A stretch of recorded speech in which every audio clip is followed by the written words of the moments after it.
Stanislas. Je vais commencer par me présenter. Donc bonsoir à toutes, bonsoir à tous. Je m'appelle Julien Belay. J'ai 47 ans. On m'entend bien, hein, j'ai l'impression. Ouais, j'ai 47 ans. Je suis originaire de Savoie, dans les Alpes. Et avec ma famille, nous habitons le village du Bourg depuis 16 ans maintenant. Je suis marié avec Audrey. Nous avons deux beaux garçons qui ont 18 et 15 ans et qui ont fait toute leur première scolarité à l'ICHBD du Bourg. Donc vous l'avez compris, pour nous, Briscousse, c'est plus qu'un village. En fait, c'est notre village, c'est notre lieu de vie, notre lieu de quotidien, notre lieu de partage. On est très attaché à ce village, il compte beaucoup pour nous, et c'est pour ça qu'on a envie de travailler, que j'ai personnellement envie de m'investir à son développement, à son dynamisme futur. Personnellement, je suis directeur général d'une société industrielle de 600 personnes à Andal. Je m'investis également beaucoup dans le tissu économique. Je suis membre du conseil d'administration de Pays Basque Industrie et membre du conseil d'administration de l'industrie, de l'Union des industries des métiers de la métallurgie. Donc ça veut dire que mon engagement professionnel, il est assez simple, j'ai envie de dire, c'est développer l'emploi local, le défendre, et défendre le tissu économique et tout ce qui se fait de beau et de bien, j'ai envie de dire, au Pays Basque. Ensuite, je m'investis aussi dans les associations. Je suis notamment président d'une association sportive. Et tout ça parce que pour moi, le bénévolat, le collectif et le partage, ça fait partie de mes valeurs profondes. Alors, pourquoi j'ai décidé de m'engager ? Je décide de m'engager parce que je pense que mon expérience professionnelle et associative, je peux la mettre à contribution et elle peut apporter à notre village. Mon quotidien professionnel, c'est gérer des budgets, c'est gérer des projets complexes, des travails en équipe, des gens qui arrivent de tout horizon, de tout âge, et qui souvent ont des visions diverses, et ensemble réussir à construire. Et ces problématiques au quotidien, et c'est aussi vrai dans le bénévolat, elles m'ont appris une chose que j'ai envie de vous partager, c'est que ce qui est important, c'est de trouver des solutions, mais elles se trouvent ensemble, et ce qui est encore plus important, c'est de les mettre en action. Donc c'est, une fois de plus, notre méthode, c'est dire ce qu'on fait et faire ce qu'on dit. Donc je suis particulièrement attaché au développement économique, mais je suis aussi attaché au développement social de notre village. Pour moi, Briscousse, c'est un village dynamique, vivant, dans lequel chacun trouve sa place. La preuve, je suis arrivé il y a 16 ans avec ma femme et une partie de mes enfants, parce que certes, le dernier est né ici, et on a été accueillis à bras ouverts, et on a su s'intégrer, et on a su se mélanger à cette culture formidable qu'est la culture basque. Donc en conclusion, on a un attachement très profond pour ces valeurs et j'ai un attachement plus personnel sur l'honnêteté, l'éthique et la transparence. Et c'est ce qui m'accompagnera dans le futur sur toutes les actions que je mènerai au nom de la municipalité. Enfin, j'ai envie de vous dire ce soir, vous prenez de votre temps, vous êtes là présent un vendredi soir en fin de semaine et c'est pas toujours facile de prendre sur son temps. Moi je vois ça comme un engagement fort de votre part. Ça veut dire que vous êtes intéressé à votre village et vous êtes intéressé à ce qui va devenir. Donc je tenais à vous en remercier aussi. Alors on va revenir à l'urbanisme. Je remercie Stanislas pour le constat. En fait, l'urbanisme, comme tu l'as dit, c'est sans doute la décision la plus structurante pour notre village et pour son avenir. Et les choix qui sont faits aujourd'hui ou dans un court terme, ils vont façonner notre village pour 20 ans, pour 30 ans, pour 50 ans. C'est important, ces choix. Et ce sujet, il faut le dire clairement. Le projet de la ZAC, des coteaux du château d'eau, pose un vrai problème de méthode et de vision. C'est un projet d'ampleur. On ne peut pas décider d'un tel projet dans un bureau, dans un cercle restreint. Il concerne l'ensemble des habitants, selon nous. Et il aura l'impact sur le paysage, il aura un impact sur la circulation, comme tu nous l'as dit, avec les véhicules, il aura un impact sur nos services publics, sur nos investissements à réaliser. Parce que c'est bien de faire un projet immobilier, mais il faut arranger tout ce qu'il y a autour, il faut permettre tous ces déplacements, tout cet accroissement. Donc il va avoir un impact sur l'équilibre même de notre village. Aujourd'hui, il y a beaucoup d'habitants qui ont le sentiment que ce projet il avance sans avoir réellement été écouté, ou en tout cas consulté. Oui, parce que des réunions d'information, ça reste de l'information. La consultation, c'est différent, j'insiste. Cette consultation, elle n'a pas été faite. Parce qu'une consultation, ça se fait avant que les décisions elles soient prises et entérinées. Quand c'est pris et entériné, ça devient de l'information. C'est plus de la consultation. Alors avec Ensemble Edgar Ekin, nous, on le dit clairement, on refuse que l'avenir de Briscousse soit décidé sans un véritable débat avec ses habitants. C'est pourquoi on va proposer une démarche simple et démocratique. C'est remettre ce projet à plat. C'est l'arrêter. Reprendre le dossier, analyser objectivement ses impacts, et surtout associer les habitants aux choix qui les engagent tous pour leur futur, dans leur village et dans leur cadre de vie. Car la vraie question, c'est pas seulement de construire. Oui, il faut construire. La vraie question, c'est quel développement nous voulons pour notre village, pour Briscousse.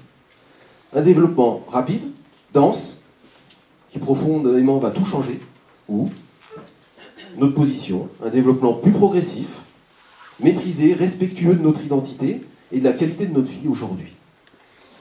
Alors pour nous, la réponse, elle est claire, vous l'avez compris, c'est la deuxième. Alors Briscousse peut et doit évoluer. Briscousse doit accueillir des personnes.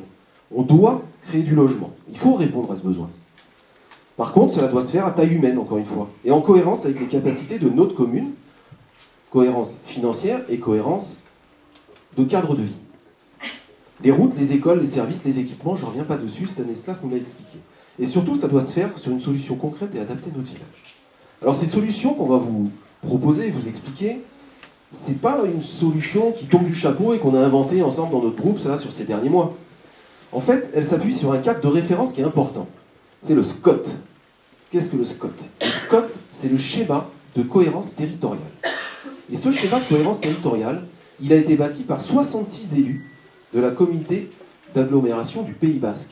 Des gens qui sont déjà au travail, qui maîtrisent ce qui se passe aujourd'hui dans l'ensemble de nos communes et qui ont fait une analyse approfondie. Et cette analyse-là, elle nous apporte quelques indications. Parce qu'ils n'ont pas fait qu'analyser, mais on va commencer par le constat. Le Pays Basque attire. Le Pays Basque fait venir du monde. Et le Pays Basque, il a un vrai tissu économique. La preuve en est, je suis en train de le développer et je participe à ça. Et c'est très bien. Et ça veut dire que d'ici 2050, le Pays Basque, il ne va pas s'arrêter. Il ne va pas arrêter de se développer. Et dans ce SCOT, on trouve une donnée assez intéressante, c'est que 50 à 70 000 nouveaux habitants vont venir habiter au Pays Basque. Ça veut dire 400 000 personnes d'ici 2050 supplémentaires.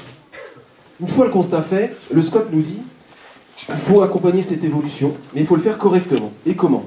Mais en fait, on va construire. Et on va construire intelligemment. On va construire sur une partie urbanisée. On ne va pas construire sur nos terres agricoles. On ne va pas construire n'importe comment. Et pour accompagner toutes ces personnes, en ajoutant 2 logements, et je dis bien que 2 logements par hectare urbanisé, on accueille tout le monde. C'est incroyable. Et c'est sur ça qu'on base nos propositions. Alors pourquoi? Terre agricole, paysage, équilibre, il faut préserver tout ça. Et on est là pour se battre et aider à ça. Ça signifie une chose très simple, le développement, encore une fois, il doit être maîtrisé, progressif et cohérent.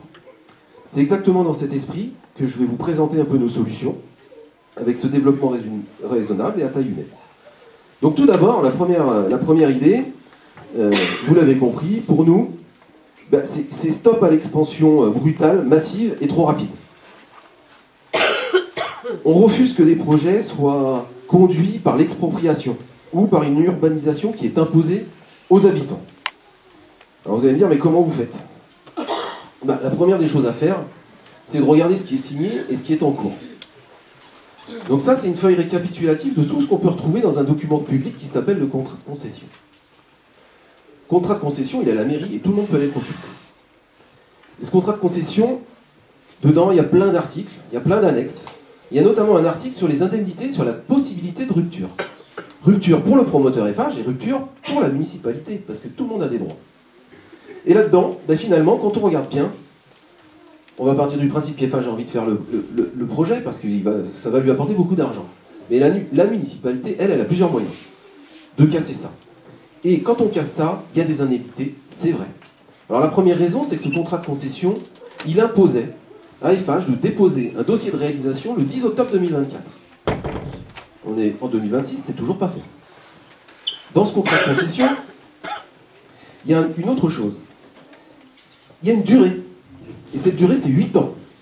Donc quand on nous vend que ce projet ne va pas être massif, parce qu'on va l'étaler dans le temps, il va aller jusqu'en 2034, c'est pas vrai. Parce que 8 ans, c'est bien avant 2034. Et enfin, il y a une histoire de balance financière. La balance financière, elle nous dit que si on atteint une augmentation de plus de 10%, en fait, Eiffage et la municipalité peuvent se retirer. Alors, est-ce que c'est le cas? On a quelques exemples. Il y a quelques années, sur le haut d'Aramboulois, la municipalité, elle a acheté un terrain. Et ce terrain, elle l'a acheté 66 € du mètre carré. Donc aujourd'hui, Si on va à l'expropriation et qu'un juge doit se prononcer, il va peut-être la prendre en référence. S'il prend cette référence, c'est 2,2 millions qui s'ajoutent de frais sur le contrat. Donc là, la balance financière, elle est morte. Le contrat, même FH, j'aurais plus envie de le faire. Si on prend un exemple plus récent, la municipalité, on a acheté un terrain sur l'Icage-Tola, pour réaliser l'Icage-Tola, pardon. Ce terrain, il était acheté à 35 € du mètre carré.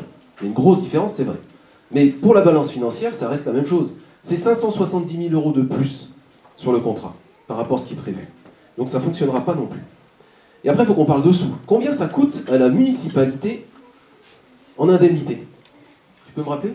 Je crois que la liste de Joko nous a dit que ça coûterait 400 000 € de stopper la ZAC. Eh ben non. Parce qu'il faut lire les articles. C'est pas 400 000 €. La pénalité maximale, c'est 40% du montant théorique du gain que Eiffage a déclaré dans son contrat de concession. Et quand on calcule ça, on est inférieur à 170 000 €. On est à 169 000 et je vous passe les brouettes. Donc j'ai écrit 170 000 €. Mais ce n'est que 70 000 €. 400 000 €, c'est pas ça. C'est pas vrai et c'est faux. Je suis désolé, il faut lire le contrat, il faut faire des petits calculs mathématiques, c'est une règle de 3. Dans les 400 000 €, effectivement, on peut inclure des dépenses qui ont déjà été réalisées. Mais ces dépenses réalisées, elles ne sont pas perdues. Ce sont des études environnementales, faune et flore. Ce sont des études géologiques. Elles serviront à construire, elles serviront à bâtir un logement intelligent. Elles ne sont pas perdues. Donc il ne faut pas les compter comme de la perte. C'est un bon investissement.